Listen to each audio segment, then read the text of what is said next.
మన ముకుందా జ్యువెలరీస్ వారి ముకుందా సిల్క్స్ ఘన ప్రారంభం నవంబర్ 23న దిల్సుఖ్ నగర్ లో ఓపెనింగ్ సందర్భంగా ప్రతి 3000 షాపింగ్ పై 3 గ్రాముల సిల్వర్ కాయిన్ ఉచితంగా పొందండి. ఈ ఆఫర్ అన్ని బ్రాంచెస్ లో వర్తిస్తుంది. ఆఫర్ 23 నుండి 30 వరకు మాత్రమే. త్వరపడండి. ఇన్స్టా, ఫేస్బుక్ అలాగే యూట్యూబ్ ఏది ఓపెన్ చేసినా సరే ఈవిడ డాన్స్ ఎంత వైరల్ అవుతుందనేది మనందరం కూడా చూసింది. ఎలక్షన్స్ ఎంత పాపులర్ అయ్యాయో తెలియదు, కానీ ఎలక్షన్స్లో నవీన్ గారి తరపు నుంచి ఈవిడ డాన్స్ చేసినది మాత్రం అంతగా వైరల్ అయిందని చెప్పొచ్చు. ఆవిడే శ్రీదేవి గారు. ఇప్పుడు శ్రీదేవి గారు మనతో పాటు ఉన్నారు. మరి ఆవిడ లైఫ్ జర్నీ ఎలా ఉంది ఏంటి, మరి 14 సంవత్సరాలుగా రాని సక్సెస్ ఒక్క సాంగ్తో ఒక డేతో వచ్చిందని చెప్పొచ్చు. మరి ఆవిడ కష్టం ఎలా ఉందనేది ఒకసారి ఆవిడ మాటలోనే తెలుసుకుందాం. నమస్తే అండి, ఎలా ఉన్నారు? నమస్తే అండి, బాగున్నాను. మీరు ఎలా ఉన్నారు? అసలు ఒక్క సాంగ్తో వైరల్ అయిపోయారని చెప్పొచ్చు. ఇన్స్టా, ఫేస్బుక్ ఏది చూసినా సరే మీ డాన్స్ అనేది బాగా వైరల్ అవుతుంది. అసలు అనుకున్నారా అంతగా వైరల్ అవుతుంది అని? లేదండి, అంత ఎక్స్పెక్ట్ చేయలేదు. అసలు ఇది ఇలా అవుతుందని కూడా అసలు కల్లో కూడా ఊహించలేదు. సో ఎలా అనిపిస్తుంది ఒక్కసారిగా అన్ని ఫేస్బుక్లో, యూట్యూబ్లో మీరే రావటం? ఒక కలలా ఉంది. యాక్చువల్లీ ఎవరెవరినో చూస్తుంటాము. సో నన్ను నేను చూసుకోవడం అనేది చాలా హ్యాపీగా ఉంది. అసలు ఎక్స్పెక్ట్ చేయలేదు. మామూలుగా రీల్స్ అవి ఇవి చూస్తున్నప్పుడు ఎవరెవరినో చూస్తుంటాము. సో ఇప్పుడు ప్రజెంట్గా నేనే కనిపిస్తున్నాను. సో అది ఊహించరాంది. అంటే మామూలుగా ఇందాక మీరు మాకు చెప్పినట్టుగా 13-14 ఇయర్స్ నుంచి రాణి ఫేమ్ ఒక్క సాంగ్తో వచ్చిందని చెప్పొచ్చు. అసలు ఆ రోజు ఏం జరిగింది, ఎలా ఫేమ్ అయ్యారు అనేది ఒక్కసారి మీ మాటల్లో. యాక్చువల్లీ ఇంకో 5 మినిట్స్లో అయితే ప్రోగ్రామ్ క్లోజ్ అయిపోతుంది, అంటే ప్రచారం అప్పటికి ఆగిపోతుంది.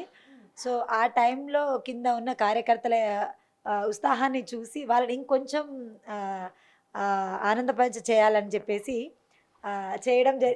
చేసిన ప్రోగ్రామే అది. ఓకే, అంటే అది అసలు ఏ రోజు అది? ఎందుకంటే మీరు డాన్స్ చేసేది మొత్తం మేము చూసాం కూడా, వీడియోస్ కూడా. పక్కన వేరే వాళ్ళు ఉన్నారు. వాళ్ళకంటే మీ ఎక్స్ప్రెషన్స్ కావచ్చు, లేకపోతే డాన్స్ మూమెంట్స్ కావచ్చు, వెళ్తున్న పబ్లిక్ని కూడా ఆకర్షించాయి. అంటే ఏంటి, డాన్స్ అంటే ఇష్టమా, లేకపోతే ప్యాషనా, లేకపోతే ఎలక్షన్స్ కాబట్టి చేశారా ఏంటి? అసలు డాన్స్ అంటే ఇష్టము అండ్ ప్యాషన్ కూడా అనొచ్చు. ఎందుకంటే చిన్నప్పటి నుంచైనా బాగా డాన్స్ చేసేదాన్ని. అదే ఇక్కడ నాకు బాగా ప్లస్ అయ్యింది అనొచ్చు. ఓకే, సో మీకు మ్యారేజ్ అయింది, పిల్లలు కూడా. సో ఎలా ఉంది లైఫ్ అంతా? ఫ్యామిలీ లైఫ్ చాలా ఇబ్బందుల్లో, స్ట్రగుల్లో, ప్రాబ్లమ్స్లోనే ఉన్నాము. అది ప్రాబ్లమ్స్లో ఉన్నాం కాబట్టి ఈ ప్రోగ్రాము, ఈ డ్యాన్స్ ఇవి చూస్ చేసుకోవడం జరిగింది. అంటే మనం ఎంత హ్యాపీగా ఉంటామనేది మీ ఫేస్లో తెలుస్తుంది, కానీ మీ బ్యాక్ ఎండ్లో, మీ వెనకాల ఎంత బాధ ఉంది అనేది కూడా మాకు అర్థమవుతుంది. ఎందుకంటే కొన్ని వీడియోస్ విన్నాము, చూసాం కాబట్టి. సో చాలామంది కూడా ఏదైనా ప్రాబ్లమ్స్ ఉంటే ఫేస్లోనే చూపించడం, లేకపోతే ఆ లైఫ్ మీద వాళ్ళకి ఇంపాక్ట్ చూపిస్తుంది. మీరు లైఫ్ ఎలా లీడ్ చేస్తున్నారు ఏంటి అనేది? అంటే ఆ ప్రాబ్లమ్స్ నా లైఫ్ని కాదు, నా హెల్త్ని బాగా ఇంపాక్ట్ చేస్తుంది. సో నేను అవన్నీ ఫేస్ చేసుకొని, ఎందుకంటే నేను ఆ ప్రాబ్లమ్స్ నేను ఫేస్ చేస్తున్నాను కాబట్టి ఫర్దర్గా నా పిల్లలకి అలాంటి ప్రాబ్లం రావద్దు అనే దానికోసమని ఇలా కష్టపడుతున్నాను. అంటే సారీ, జస్ట్ నార్మల్గా అడగటానికి. అంటే పెళ్ళైన తర్వాత ఎప్పటి నుంచి కొంచెం ఇబ్బందులు మొదలయ్యాయి? అంటే చాలామందికి పిల్లలు పుట్టాక తర్వాత నుంచి ఇబ్బందులు స్టార్ట్ అవుతూ ఉంటాయి. మరి మీకు ఎప్పటి నుంచి అసలు ఏంటనేది ఏమైనా చెప్పగలరు? యా అండి, పెళ్ళైన తర్వాత నుంచే స్టార్ట్ అయ్యాయి. అంటే పెళ్ళికి ముందు కూడా కష్టాలు ఉండే, ఇబ్బందులు ఉండే, సమస్యలు ఉన్నాయి. తల్లిదండ్రులు లేని సమస్యలు, లేని బాధలు అప్పుడు ఫేస్ చేశాము.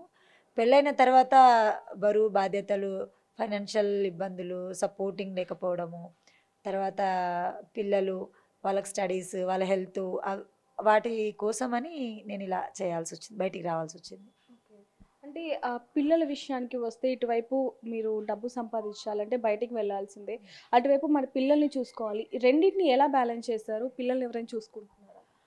ఎస్ అండి, అంటే పిల్లలకి ఒక 3 ఇయర్స్ 5 ఇయర్స్ వరకు, బాబుకి 5 ఇయర్స్, పాపకి 3 ఇయర్స్ వరకు నేను చూసుకున్నాను. అప్పుడు నేను ఒక స్కూల్ టీచర్ని కాబట్టి నా దగ్గర ఉన్నారు. తర్వాత నేను హైదరాబాద్కి వచ్చేసిన తర్వాత నన్ను అండ్ నా పిల్లలను చూసుకున్నది మాత్రం మా అక్క, మా వదిన వాళ్ళే చూసుకున్నారు. మొత్తం వాళ్ళే ప్రొటెక్ట్ చేయడము, వాళ్ళే చూసుకోవడం జరిగింది. అంటే వాళ్ళ దగ్గర నుంచి సపోర్ట్ ఎలా ఉంది? మెయిన్ పిల్లల దగ్గర నుంచి. అంటే మీరు ఫస్ట్ టీచర్గా ఉన్నారు కాబట్టి, టీచర్ నుంచి ఒకసారిగా డాన్సర్గా మారడం అంటే అదేమో కొంచెం డీసెంట్ టీచర్ జాబ్ అనేది. కొంచెం స్ట్రిక్ట్గా ఉండాల్సిందే, పిల్లల్ని కొంచెం భయం పెట్టాల్సిందే. మరి డాన్స్ అనేది అసలు ఎలా ఆపోజిట్ కదా? అంటే ఇక ప్రాబ్లమ్స్ అలా ఉన్నాయి, సమస్యలు అలా ఉన్నాయి. సో దాన్ని బేస్ చేసుకొని అక్కడి నుంచి ఇక్కడికి రావాల్సి వచ్చింది. పిల్లల సపోర్టింగ్ అంటే పిల్లలు సపోర్ట్ చేశారు కాబట్టి ఇక్కడ వరకు రాగలిగాను. అంటే పిల్లలు చూస్తున్నప్పుడు ఎలా ఫీల్ అవుతున్నారు?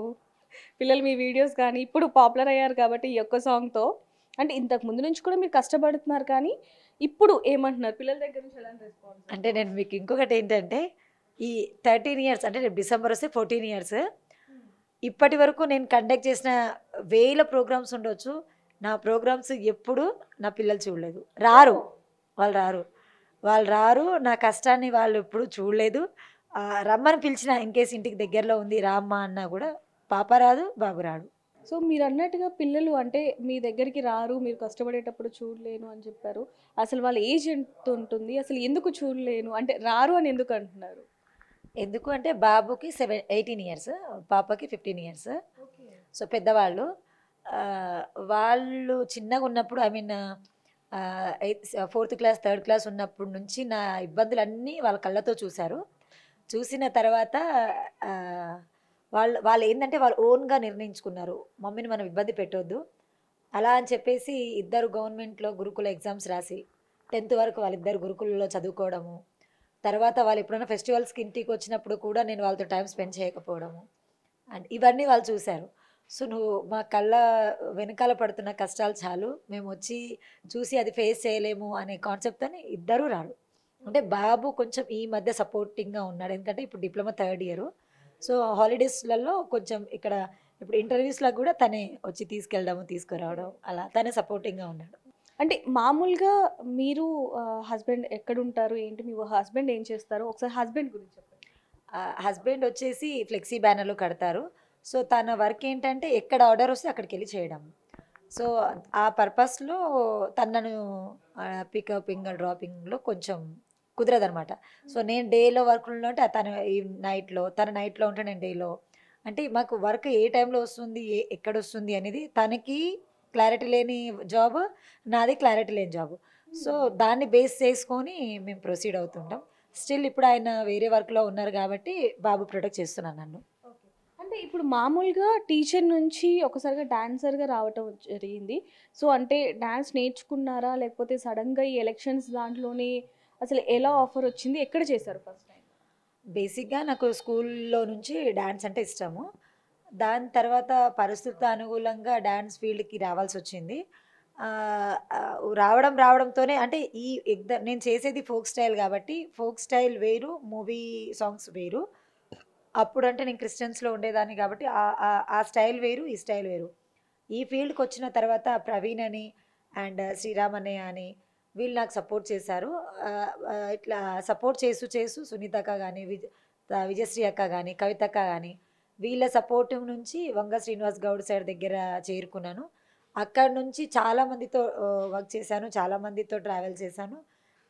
అక్కడ నుంచి నేను గిడుగు రామ్మూర్తి మునిమనవరాలైన స్నేహలత మురళి గారి దగ్గర 9 సంవత్సరాలు అమ్మ దగ్గర శిష్యురాలుగా కూడా వర్క్ చేయడం జరిగింది. రీసెంట్లీ అమ్మ కాలం చేశారు కాబట్టి ఇప్పుడు గౌడంకుల దగ్గరే చేస్తున్నాను. అండ్ నా ఓన్ ప్రోగ్రామ్స్ కూడా నా ఓన్ ట్రూప్ కూడా ఉంది, నా ఓన్ ప్రోగ్రామ్ కూడా నేను చూసుకుంటున్నాను. సో ఎలక్షన్స్లో అంటే నవీన్ గారి తరపు నుంచి మీకు కాల్ వచ్చిందా లేకపోతే ఎవరు కాల్ చేశారు, ఎలా ఆఫర్ వచ్చింది? నవీన్ అనే తరపు నుంచి నాకు కాల్ ఏం రాలేదు. సో ఏపుడు సోమన బృందం నుంచి నేను నవీన్ అన్న దగ్గరికి వచ్చి వర్క్ చేయడం జరిగింది. అండ్ అది అయిపోయిన తర్వాత మా ట్రూప్ మొత్తం ఒక 12 మంది. సో ఎప్పుడు సోమన బృందం నుంచి మేము ఇక్కడ వర్క్ చేసాము. ఆయన తరపు నుంచి నేను ఇక్కడ ఈ ప్రోగ్రామ్ చేయడం జరిగింది. అంటే జస్ట్ నార్మల్గా ఈ ప్రోగ్రామ్కి అసలు ఎంత ఇచ్చారు, అంటే డైలీ ఇంత అన్నట్టు ఉంటుందా లేకపోతే ఎలక్షన్స్ మొత్తంలో ఇంత, జస్ట్ నార్మల్ ఒక నెంబర్ ఎంత ఉండొచ్చు? అంటే ఒక్కొక్కరు రెమ్యునేషన్ ఒక్కొక్కలా ఉంటుంది. సీనియర్లు, జూనియర్స్ అని, సింగర్స్ కానీ, ఇన్స్ట్రుమెంట్స్ కానీ ఎవరి పేమెంట్ వాళ్ళకి పర్సనల్గా ఉంటుంది. సో ఎవరు రివీల్ చేసుకోరు. అంటే అందాజుగా కూడా చెప్పరా? లేదులేండి, కాంపిటీషన్ అని కాదు కానీ వేరే వాళ్ళు ఫీల్ అవుతారు, అయ్యో మేము కూడా చేసాం కదా అనే ఫీల్ వాళ్ళకు ఉండొద్దు కాబట్టి ఓకే. అంటే కంటిన్యూ చేస్తూనే ఉంటారా డే నుంచి నైట్ వరకు, లేకపోతే ఏమన్నా బ్రేక్ తీసుకోవటం కొంచెం కష్టంగానే ఉంటుంది. అంతమందిలో చేయాలి అంటే. సో, ఆ ధైర్యం అదంతా అసలు ఎలా వచ్చింది? ఆ ధైర్యం రావడానికి కారణం కష్టాలు, కన్నీళ్ళు, బాధలు. ఇవన్నీ దాటుకొని నిలబడ్డాను ఈరోజు. అది అంత సింపుల్‌గా కాదు. ఒక అమ్మాయి, ఒక ఒక లేడీ బయటికి రావాలి. 10 మందిని ఎంటర్‌టైన్‌మెంట్ చేయాలి. వందల మందికి మన ప్రోగ్రామ్ నుంచి వాళ్ళ వాళ్ళ చూపులో వాళ్ళ స్మైల్, వాళ్ళ ఫేస్‌లో స్మైల్ రావాలి అనేది అంత సింపుల్ విషయం గాదు. మనకి ఎన్ని కష్టాలున్నా, ఎన్ని బాధలు ఉన్నా మన ఫేస్ ఎక్స్‌ప్రెషన్స్ గానివ్వండి, మన డాన్స్ గానివ్వండి, వాటితో ఒక మనిషి ఫేస్‌లో వచ్చే చిరునవ్వు కోసం ఎంత కష్టపడతామనేది డాన్సర్‌లకి మాత్రమే తెలుసు. వాళ్ళకి మాత్రమే పాసిబుల్ అవుతుందది. అంటే మామూలుగా చూసుకుంటే మీరు చేసేటప్పుడు పబ్లిక్ కూడా డాన్స్ చేస్తూ ఉంటారు. సో, అప్పుడు ఎలా అనిపిస్తుంది? ఒక ఊపొస్తుందా? లేకపోతే అటువైపు అంటే అలసిపోతూ ఉంటారు. ఇందాక మీరు స్టార్టింగ్‌లో చెప్పినట్టు అక్కడికి అది అయిపోయింది. కాకపోతే పబ్లిక్ కొంచెం ఇంట్రెస్ట్ చూపిస్తున్నారు కాబట్టి మీరు మళ్ళీ డాన్స్ చేయటం జరిగింది. సో, అలాంటి టైంలో మీకేమనిపిస్తూ ఉంటది? అబ్బా! టైం అయిపోయింది ఎళ్ళిపోదాం అంటే వీళ్ళొచ్చారు అన్నట్టు అనిపిస్తుందా? లేకపోతే ఇంకా హుషారొస్తుంది చేద్దాం అన్నట్టు అనిపిస్తుందా? అంటే అయిపోయింది వెళ్ళిపోదామా అనేది నేనైతే ఎప్పుడు ఫీల్ అవ్వను. ఎందుకంటే ఒక మనిషికి కొన్ని బాధలు, కష్టాలు, ఇబ్బందులు, కొన్ని సమస్యలుంటాయి.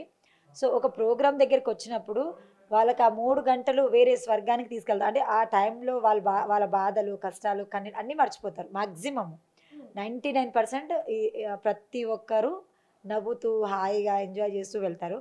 ఎందుకంటే ఆ 3 గంటల సేపు వాళ్ళు ఆ ప్రపంచాన్నే వదిలేసుకుంటారు. ఆ 3 గంటలు మేమసలు ఎక్కడున్నామా అనేది గూడా ఉండరు. సో, వాళ్ళు చేసే ఎంజాయ్‌మెంట్‌ని చూసి మేమింకా హుషారే వచ్చేస్తుంది. అలసిపోయాం కదా అనే ఫీల్ ఎప్పుడూ అనిపించలేదు. అది అనిపించదు కూడా. అంటే ఇక్కడికొచ్చాక మాకు కొన్ని వినిపిస్తున్నవేంటంటే, జస్ట్ జనాల దగ్గర నుంచి అడుగుతున్న క్వెషన్ మాత్రమే ఇది. కొంచెం మీరు ఫేమస్ అయ్యారు. అందులో నవీన్ గారు గెలిచాక ఇంకా ఆనందంతో ఆ వీడియో కూడా కొంచెం వైరల్ అయింది. సో, ఆయన ఇంకా పర్సనల్‌గా మీకు డబ్బులిచ్చారు అనేది కొన్ని వస్తున్నాయి. అది నిజమేనా? లేదండి. అన్నయ్య అయితే ఫైనాన్షియల్‌గా నాకు ఎలాంటి ఇది చేయలేదు. బట్ ఏదైనా ఉంటే చేద్దాము, చూద్దాము అని బాపు గారు అంటే నవీన్ అనే వాళ్ళ ఫాదర్ చిన్న శ్రీశైలం బాపుతో కలవడం జరిగింది. ఏదైనా ఉంటే చేద్దాం బిడ్డ అన్నారు కానీ ఫైనాన్షియల్‌గా అయితే ఏం లేదండి. ఎందుకు అడుగుతున్నామంటే ఈ క్వెషన్ కూడా చాలామంది కింద కామెంట్స్‌లో వేరే దాంట్లో పెట్టారు కాబట్టి అడగాల్సొస్తుంది. అంటే కొంచెం ఎనర్జిటిక్‌గా చేస్తున్నారు. ఆ ఫేస్‌లో ఎక్స్‌ప్రెషన్స్ అన్నీ కూడా అంటే ఉన్న వాళ్ళు కూడా చేస్తున్నారు. కాకపోతే ఆ ఎక్స్‌ప్రెషన్స్ అవన్నీ కూడా మీవి కొంచెం అందరికీ ఆకర్షితులు అవుతున్నారు కాబట్టి అంటే కరెక్టే అది. బాపు గారు గూడా దాన్ని మెచ్చుకోవడం జరిగింది. అండ్ నిన్న పిలవడం జరిగింది, మాట్లాడడం జరిగింది. ఇవన్నీ అయ్యాయి. కానీ ఇలా ఫైనాన్షియల్‌గా హెల్ప్ జేయడము అలా ఇంకా ఏం జరగలేదు. జరుగుతుండొచ్చు. బట్ ఇప్పటివరకైతే ఏం అలా లేదు. అంటే మామూలుగా మీకున్న ప్రాబ్లమ్స్ ఏవైతే ఉన్నాయో అవన్నీ కొంచెం నవీన్ గారికి కానీ లేకపోతే వాళ్ళ ఫాదర్ గారికి కానీ చెప్పడం ఏమైనా జరిగిందా? లేదండి. అంటే ఇప్పుడున్న టైమింగ్‌లో అన్నయ్య చాలా బిజీ. అండ్ బాపు గారు గూడా వచ్చిన వాళ్ళు ప్రతి ఒక్కరిని రిసీవ్ చేసుకుంటున్నారు. వాళ్ళతో మాట్లాడుతున్నారు. నేను నిన్న వెళ్ళిన ఒక half an hour, 45 minutes, 1 hour దాకా అక్కడ కూర్చున్నాను. నేను కూర్చున్నంత సేపు స్కూల్స్ గురించి మాట్లాడారు. సమ్ హెల్త్ ఇష్యూస్ ఉన్నవాళ్ళు మాకు హెల్త్ ఇష్యూస్ ఉన్నాయి. మీ సైడ్ నుంచి హెల్ప్ గావాలంటే వాళ్ళతో ఇలా జరిగింది కాబట్టి నా సమస్యల గురించి, నా ఇబ్బందుల గురించి ఇప్పటివరకు అన్నయ్యతో మాట్లాడడం లాంటివి ఏం జరగలేదు. అంటే ఈ వీడియోస్ వైరల్ అయిన తర్వాత ఆయన పిలిచారా? అంటే అసలు ఆయన దాకా వెళ్ళినయి చాలా వరకు వెళ్ళే ఉంటాయి. చిన్న శ్రీశైలం యాదవ్ గారి దగ్గరికి లేకపోతే నవీన్ గారి దగ్గరికి. సో, వెళ్ళినప్పుడు అసలు కాల్ ఏమని వచ్చింది మీకు ఆయన దగ్గర నుంచి ఏంటి? అంటే అమ్మ నేను బాపుని చిన్న శ్రీశైలం యాదవ్ అని బాపుయే నాకు నిన్న ఎర్లీ మార్నింగ్ నా లేవడమే ఆ కాల్‌తో లేసాను. లేచిన తర్వాత నిన్న 4:00కి బాపుని కలవడం జరిగింది. పక్కనే కూర్చోబెట్టుకొని చాలాసేపు మాట్లాడారు. ఏదున్నా మనం చేద్దాము. కొన్ని రోజులు అంటే ఇప్పుడు ఈ హడావిడిలో ఉన్నాము. ప్రమాణ స్వీకారం అయిపోయిన తర్వాత ఖచ్చితంగా మళ్ళీ మనం కూర్చుంటాము, మనం మాట్లాడతాము అని చెప్పడం జరిగింది. సో, ఎలా అనిపిస్తుంది? చాలా మందికి గూడా అంటే ఇప్పుడు ఎవరైతే ఉన్న కార్యకర్తలు కావచ్చు, లేకపోతే మీతోటి డాన్సర్స్ కావచ్చు, వాళ్ళ దాకా రీచ్ అవ్వటం అనేది కొంచెం కష్టమైన పనే. అలాంటిది ఒక చిన్న డాన్స్ కాదు. మీ టాలెంట్ ఉన్న డాన్స్ కాబట్టి అక్కడి దాకా వెళ్ళింది. సో, ఎలా అనిపిస్తుంది? చాలా సంతోషంగా ఉంది. అంటే ముఖ్యంగా నేను మా అమ్మమ్మ తాతయ్య గురించి చెప్పాలి. 2016 ఆర్ 17లో నేను రాహుల్ గాంధీ సభ ప్రోగ్రామ్ చేసినప్పుడు దసరా పండగ తర్వాత సెకండ్ డేనే నాకు శంషాబాద్లో ఒక ప్రోగ్రామ్ ఉండింది. సో నేను ఆ ప్రోగ్రాంలో వచ్చి నేను ఇలా టీవీలో కనిపించానని మా తాతయ్య ఒక సెలబ్రేషనే చేశారు. సో ఈరోజు ఆయన లేరు. ఒకవేళ ఆయన ఉండి ఉంటే నేను చాలా హ్యాపీగా ఫీల్ అయ్యేదాన్ని. నన్ను ఆకాశానికి ఎత్తేసేవాళ్ళు. అండ్ ఇప్పుడు ప్రజెంట్ అమ్మమ్మ ఉన్నారు. సో నా రీల్ని చూస్తూ నా గురించి మాట్లాడుతుంటే నేను చాలా గొప్పగా ఫీల్ అవుతున్నాను. నా లైఫ్లో నేను మర్చిపోలేని కాంప్లిమెంట్ అది. అంటే ఇన్ని సంవత్సరాల నుంచి చేస్తున్న కష్టం ఇష్టం కాస్త ఈరోజు ఇంత ఫేమ్ అవ్వటం అనేది చాలా హ్యాపీ అనే చెప్పాలి. సో ఇక్కడ దాకా వచ్చారు కాబట్టి ఎవరు మీకు అంత సపోర్ట్ చేశారు? అంటే ఒక అమ్మాయి రోడ్డు మీదకి వెళ్ళి డ్యాన్స్ చేసిందంటే ఖచ్చితంగా చాలా వరకు విమర్శలే ఎక్కువగా వస్తూ ఉంటాయి. అలాంటివి మీరు కూడా చాలా వరకు ఫేస్ చేస్తూ ఉంటారు. అవి ఏమైనా 2 చెప్పగలరు? 2 కాదు, వేలల్లో ఉన్నాయి. టైంకి ఫుడ్ తినకపోవడము, టైంకి నిద్ర లేదు, వెళ్ళడానికి ఛార్జెస్కి డబ్బులు లేని టైంలో అన్నయ్య ఆటో నడిపించి చూసుకోవడము, వదిన టైలరింగ్ చేసి చేయడము, ఒక్కొక్కసారి 10 రూపాయలు ఇస్తే అప్ అండ్ డౌన్ ఛార్జెస్ పెట్టుకొని, లేకపోతే ఒక పూట తిని 5 రూపీస్వి తిని 5 రూపీస్ ఆటో ఛార్జ్ పెట్టుకొని దిల్సుఖ్ నగర్ నుంచి కోటి నుంచి నడుచుకుంటూ మలక్పేట వరకు వెళ్ళిన రోజులు చాలా ఉన్నాయి. అప్పుడు వదినని ఏం చూసుకుంటావు, ఆడపడచ్చు కదా, పెళ్ళైపోయింది, పంపించేసే, ఆమె బతికేస్తుందిలే చేస్తుందిలే అని చెప్పినప్పుడు వదిన అవన్నీ పక్కన పెట్టి ఒక తల్లిలాగా చేరదీసింది. ఒక స్టిల్ ఇప్పటికీ కూడా నాకు ఇది కావాలి అంటే సెకండ్ ఆలోచించకుండా చేసి పెడుతుంది. అండ్ అక్క కూడా కంటికి రెప్పలాగా చూసుకుంటుంది. వాళ్ళిద్దరూ లేకపోతే ఈరోజు శ్రీదేవి లేదు. అండ్ ఇంకొకటి ఏంటంటే నాకు ఒక మేజర్ ప్రాబ్లం కూడా వచ్చింది. ఆ టైంలో అమ్మమ్మ, అక్క, వదిన వీళ్ళని బాగా సపోర్ట్ చేసి మళ్ళీ ఈరోజు నేను ఇక్కడ కూర్చున్నాను అంటే వాళ్ళనే అని చెప్పొచ్చు. అంటే చాలామంది కూడా టాలెంట్ ఉన్నా కూడా బయటికి రాలేని వాళ్ళు చాలామంది ఉంటారు. అంటే సొసైటీ ఏమంటుందో, రిలేటివ్స్ ఏమంటారో అని చెప్పి వాళ్ళు ఉన్న టాలెంట్ని మొత్తం లోపలే పెట్టేసుకొని కుమిలిపోతూ ఉంటారు. అలాంటి వాళ్ళని కూడా మీరు చాలామంది చూసే ఉండొచ్చు. వాళ్ళకి ఏం చెప్తారు? ఒక్కటి నేను ఈ మీడియా నుంచి నేను వాళ్ళకి చెప్పడం ఏంటంటే, ఒక ఆడపిల్లని తప్పుడుగా మాట్లాడే ముందు, తప్పుడుగా చూసే ముందు ఒక్కసారి ఆలోచించుకోండి. తన పర్సనల్ ప్రాబ్లమ్స్ ఏంటి, తన సమస్య ఏంటి. మీరు ఒక అమ్మాయిని ఒక మాట అనే ముందు ఆలోచించండి. ఆమె ఈరోజు ఇక్కడికి నిలబడింది, ఈరోజు కలిసింది, ఈరోజు బయటికి వచ్చింది అని అంటే ఈరోజు ఒక మాట అనేస్తారు, పక్కకు జరిగిపోతారు.